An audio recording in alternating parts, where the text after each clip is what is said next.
నమో వెంకటేశాయ. తిరుమల వార్షిక బ్రహ్మోత్సవాల ప్రత్యక్ష ప్రసార కార్యక్రమానికి స్వాగతం. ఏడుకొండల స్వామి బ్రహ్మోత్సవాలు చివరి దశకు చేరుకున్నాయి. ఉత్సవాల్లో ఇది 8వ రోజు. ఈ రోజుతో వాహన సేవలు ముగుస్తాయి. రేపు సూర్యోదయాన చక్రస్నానం, రాత్రి రంగనాయకుల మండపంలో నవరాత్రి కొలువు ఆస్థానంతో ఈ ఉత్సవాలు ముగుస్తాయి. నవరాత్రి బ్రహ్మోత్సవాల్లో ఉదయం సాయంత్రం వేళల్లో 16 వాహనాల్లో బహురూపాలతో భక్తులకు కమనీయంగా దర్శనమిచ్చారు స్వామివారు. ఒక్కో రూపానికి ఒక్కో అర్థాన్ని, పరమార్థాన్ని విశదపరిచారు. వేదాలే శిలలై వెలసిన శేషాచల కొండల్లో నెలకొన్న ఆ కోనేటి రాయిని వైభవాన్ని తిలకించిన వారికి నేత్రోత్సవమే.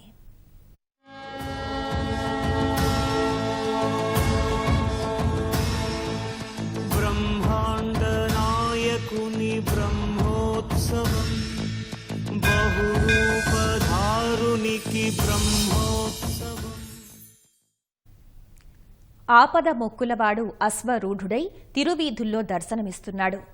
భగవంతుని దశావతారాలు ప్రసిద్ధమైనవి. చివరి అవతారం కల్కి. కలియుగాంతాన దుష్ట శిక్షణ, శిష్ట రక్షణకు కల్కి రూపాన ఖడ్గం చేతబూని అశ్వవాహనంపై స్వామి వస్తాడని పురాణాలు చెబుతున్నాయి. ఉపనిషత్తులు ఇంద్రియాలను గుర్రాలుగా వర్ణిస్తున్నాయి. అశ్వాన్ని అధిరోహించిన పరమాత్మ ఇంద్రియాలను నియమించే నియామకుడు.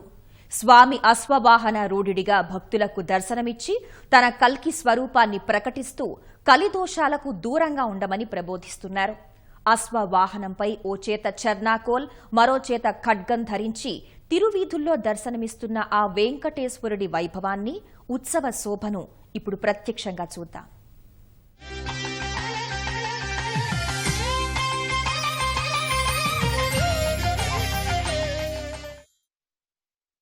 తిరువరి 8వ కలియుగంలో ఉన్నాం.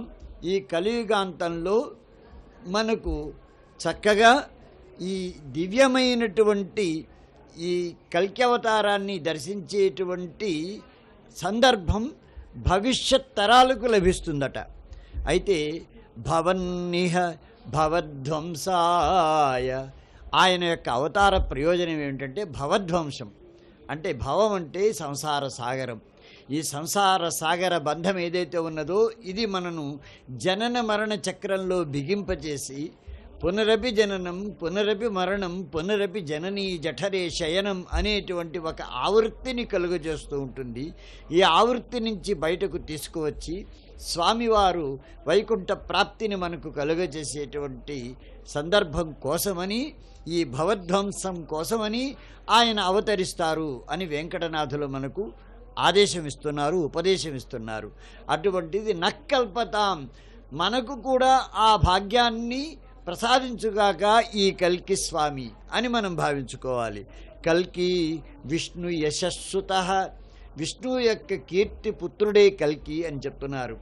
విష్ణువంశ సంభూతుడాయన. కలికథా కాలుష్య కులంకష, కలికథా కాలుష్యం ఏదైతే ఉన్నదో దానిని కూలంకష నిర్మూలనం చేయగలిగినటువంటి శక్తి కలిగినటువంటి దేవదేవుడు ఆయన. నిశ్శేషక్షత కంటకి, ఈ భూమండలంలో ఉండేటువంటి కంటకాలన్నింటినీ తొలగించాలి.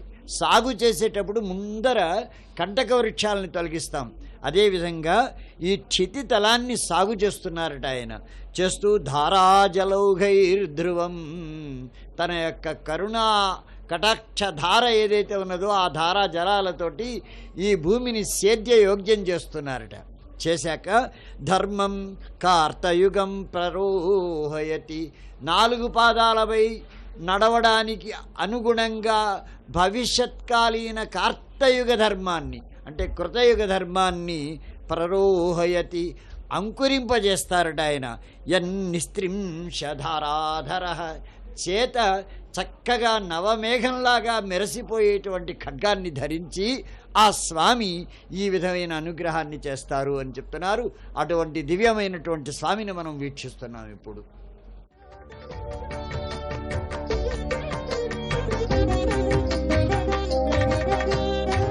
శ్రీపతిని సేవా చిత్తము కోరదు,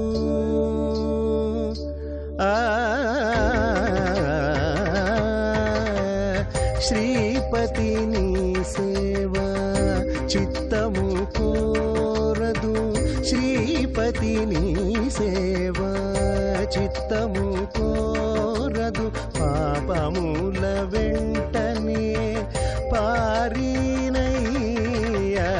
శ్రీపతిని సేవ చిత్తము కోరదు పాపముల వెంటనే పారినయ్య శ్రీపతిని సేవ చిత్తము కోరదు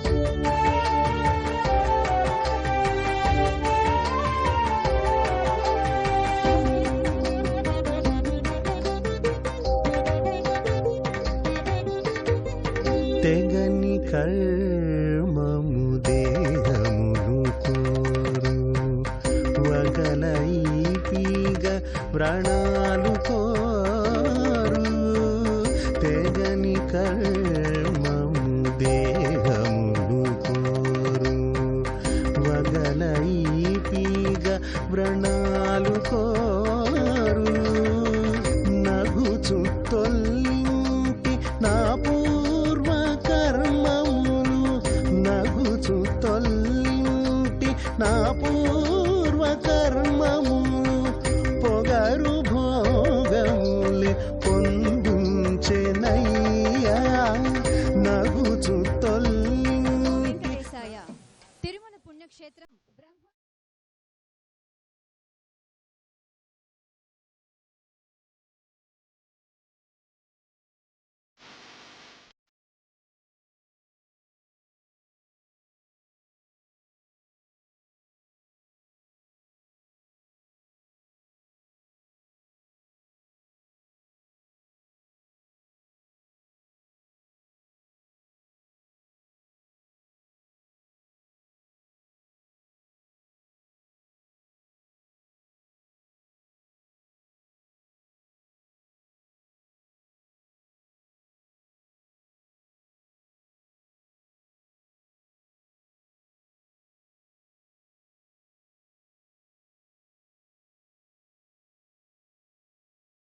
జనయన పరమ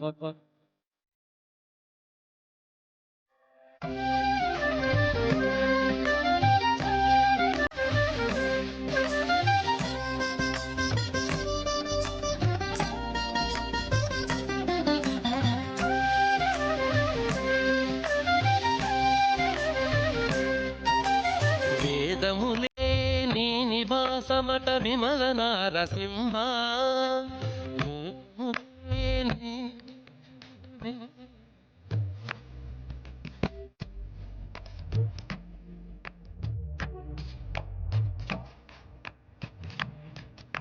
ఏని నాద ప్రియ సకల లోకపతి నమో నమో నర